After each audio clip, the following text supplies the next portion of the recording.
नमस्कार। आकाशवाणी जयपुर अजमेर से प्रस्तुत हैं प्रादेशिक समाचार।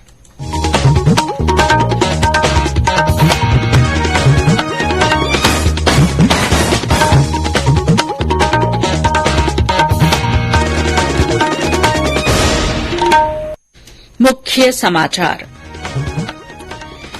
प्रधानमंत्री नरेंद्र मोदी ने कहा, वर्तमान कालखंड भारत के सपने सिद्ध करने का समय है और देश को नई ऊंचाइयों पर ले जाया जाएगा। मुख्यमंत्री अशोक गहलोत ने महिलाओं को स्मार्टफोन देने की योजना का शुभारंभ किया। बिजली बिलों में फ्यूल सरचार्ज को माफ करने का ऐलान।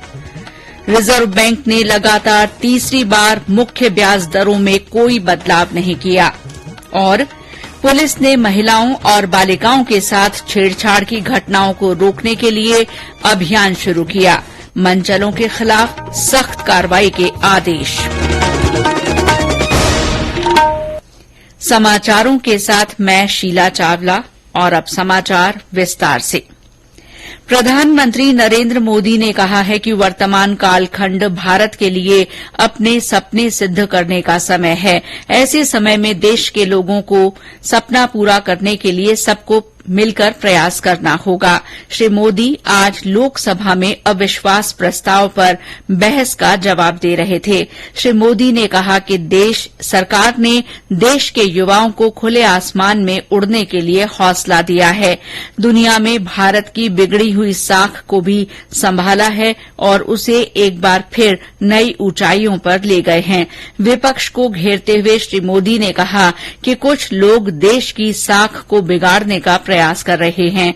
श्री मोदी ने सरकार के कामों को गिनाते हुए कहा कि देश में गरीबी तेजी से घटी है। इससे पहले अविश्वास प्रस्ताव पर बहस में भाग लेते हुए भाजपा सांसद कर्नल राज्यवर्धन सिंह राठौड़ ने राजस्थान सरकार की कार्यशैली को लेकर आलोचना की। उन्होंने कहा कि प्रदेश में तुष्टीकरण की राजनीति हो रही है। उन्होंने कहा कि राजस्थान में अपराध और भ्रष्टाचार चरम पर हैं। प्रदेश में पिछले दिनों महिला अत्याचार की घटनाओं का जिक्र करते हुए श्री राठौड़ ने कहा कि सत्ताधारी दल के कुछ विधायकों और उनके रिश्तेदारों पर भी गंभीर आरोप हैं। सड़क परिवहन और राजमार्ग मंत्री नितिन गडकरी ने आज लोकसभा में बताया कि शुल्क टोल प्लाजा पर औसत प्रतीक्षा समय को 734 सेकंड से घटाकर 47 सेकंड कर दिया गया है। एक लिखित उत्तर में उन्होंने कहा कि भारतीय राष्ट्रीय राजमार्ग प्राधिकरण द्वारा फास्टैग पर प्रभाव आकलन पर अध्ययन में ये खुलासा हुआ है। उन्होंने कहा कि राष्ट्रीय राजमार्ग पर शुल्क प्लाजा पर एक निश्चित समय सीमा के परे खड़े वाहनों के मामले में उपयोगकर्ता शुल्क से वाहनों को छूट देने का कोई प्रावधान नहीं है। केंद्र सरकार ने कहा है कि देश में जल जीवन मिशन के अंतर्गत 12 करोड़ 75 लाख ग्रामीण घरों में नल से जल की आपूर्ति की जा रही है। लोकसभा में एक लिखित उत्तर में केंद्रीय जल शक्ति राज्य मंत्री प्रहलाद सिंह पटेल ने बताया कि 2019 में इस योजना की घोषणा के समय 3 करोड़ 23 लाख ग्रामीण परिवारों के पास नल के कनेक्शन थे। उन्होंने कहा कि अब तक लगभग 70% ग्रामीण घरों में जल जीवन मिशन के तहत नल से जल के कनेक्शन दे दिए गए हैं। श्री पटेल ने कहा कि गुजरात, तेलंगाना और हरियाणा सहित कई राज्यों ने 100% ग्रामीण घरों में नल से जल के कनेक्शन उपलब्ध करा दिए हैं। मुख्यमंत्री अशोक गहलोत ने आज जयपुर में आयोजित एक कार्यक्रम में इंदिरा गांधी स्मार्टफोन योजना का शुभारंभ किया। इस योजना के तहत राज्य की महिलाओं को 3 साल की डेटा सुविधा के साथ निःशुल्क स्मार्टफोन वितरित किए जाएंगे। पहले चरण में 40 लाख महिलाओं को स्मार्टफोन दिए जाने की योजना है। इसके लिए प्रदेश में 400 से अधिक मोबाइल वितरण शिविर लगाए जा रहे हैं। श्री गहलोत ने कार्यक्रम में डिजिटल सखी बुक भी लॉन्च की। कार्यक्रम को संबोधित करते हुए मुख्यमंत्री ने कहा कि 1 करोड़ 35 लाख महिलाओं को इस योजना के तहत मोबाइल फोन दिए जाएंगे। दूसरे चरण में 80 लाख मोबाइल फोन दिए जाएंगे। उन्होंने कहा कि ये तकनीक का युग है और महिलाओं को तकनीक से जोड़कर उनका सशक्तिकरण किया जा सकता है। जिन योजना जुड़े हुए हैं उन सबको मोबाइल फोन मिलेंगे। 21st सेंचुरी चल रही है, जो राजीव गांधी जी ने कहा था और मिशन बनाया था आईटी का। ये मोबाइल जो दिया गया है, ये कोई खाली खुश करने नहीं दिया गया आप लोगों को, ये महिलाओं का सशक्तिकरण है, एम्पावरमेंट। 2030 का जो मैं विजन की बात कर रहा था, मैं प्रदेशवासियों को आह्वान करना चाहूंगा, जल्दी हम इनको लॉन्च करेंगे। कार्यक्रम में मुख्यमंत्री ने घोषणा की कि सरकार ने सभी तरह के बिजली बिल में फ्यूल सरचार्ज माफ करने का निर्णय किया है। ये पॉपुलर डिमांड के लोगों की भी, तब कृषि के किसान हो चाहे वो उपभोक्ता हो, पहले 200 यूनिट तक फ्री था। 200 यूनिट की लिमिट हटा करके कितनी यूनिट कंज्यूमर के पास चल रही होगी, अन्य चार्ज लगते हैं, वो सब समाप्त किए जाते हैं। तमाम लोगों का कोई फ्यूल चार्ज नहीं लगेगा, ये मेरी घोषणा है।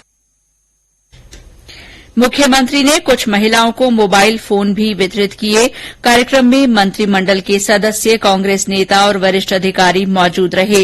कार्यक्रम के बाद पत्रकारों से बातचीत में श्री गहलोत ने सरकार की ओर से महिला कल्याण के लिए उठाए गए कदमों की जानकारी दी।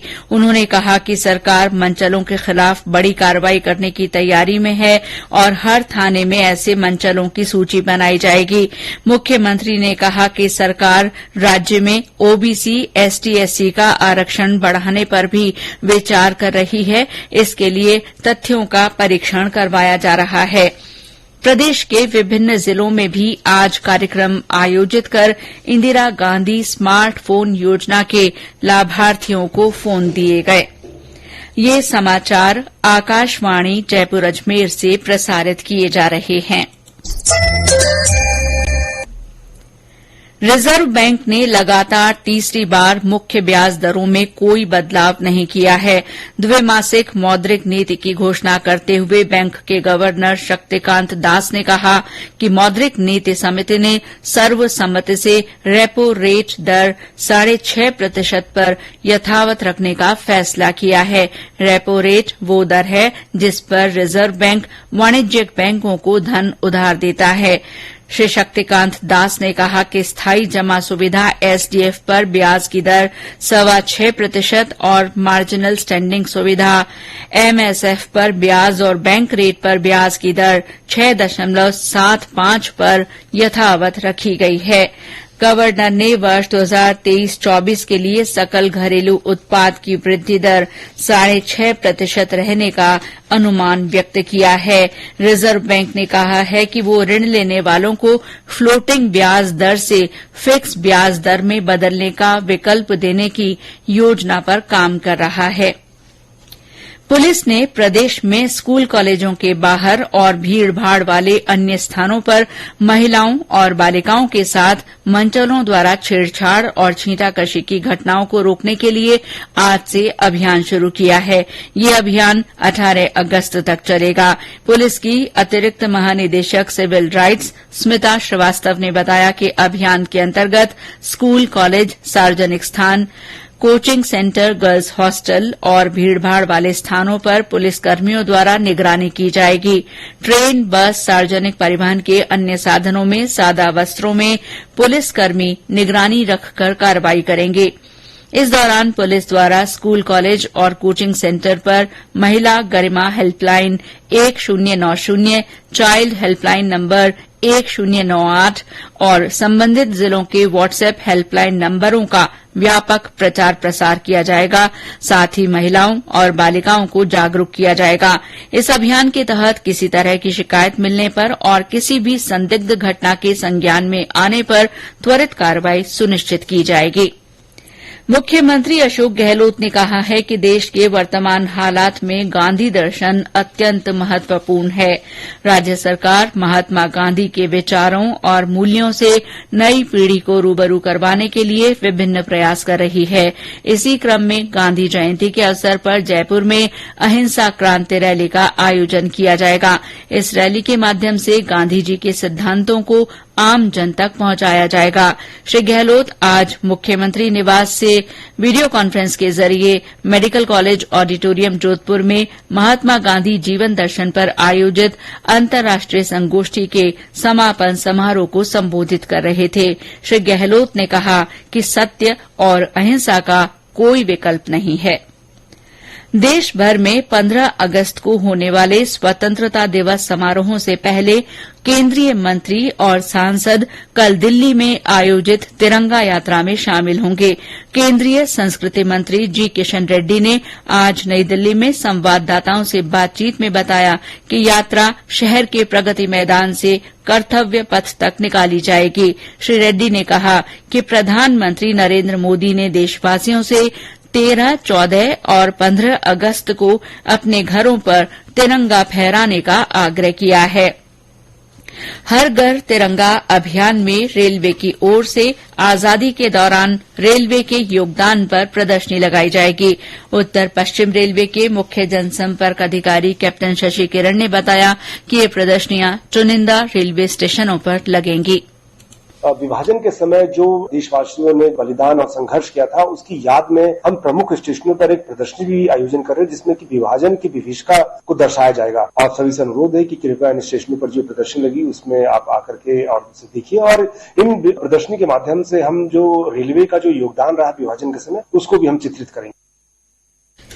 मेरी माटी मेरा देश कार्यक्रम में आज झालावाड़ जिले के झालरापाटन में वीर शहीदों के सम्मान में स्थानीय चौपाटी पर पट्टिका अनावरण कार्यक्रम हुआ। श्रीगंगानगर में इस अभियान के तहत देश के लिए सर्वोच्च बलिदान देने वाले वीरों को श्रद्धांजलि देने के लिए नगर परिषद की ओर से कार्यक्रम आयोजित किया गया।